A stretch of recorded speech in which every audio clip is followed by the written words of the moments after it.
ঘরে হলো বেলের শরবত।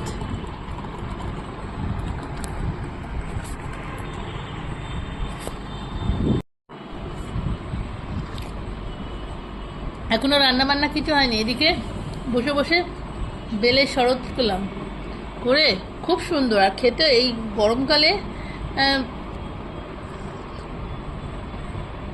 খুব উপকার। আর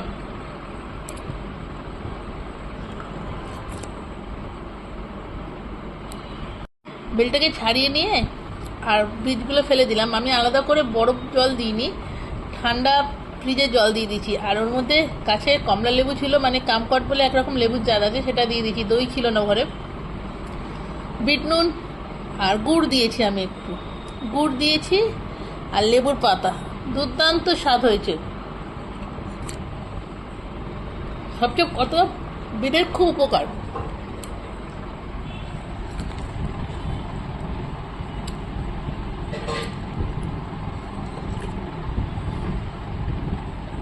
এক কথায় অপূর্ব।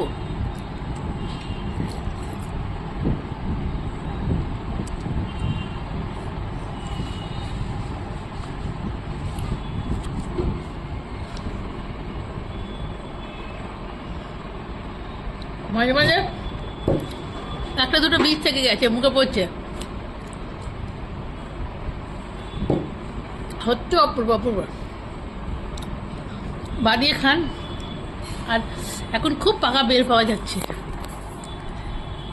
কেমন লাগলো জানাবেন। আর সবচেয়ে বড় কথা, বেল খেলে না পেট পরিষ্কার হয়। তাই অনেকে বেলের বীজে আটা বলে খেতে ভালোবাসে না, অমন করে মানে শুধু খেতে চায় না। তাই এইভাবে শরবত করে বানিয়ে খেলে সত্যি দারুণ।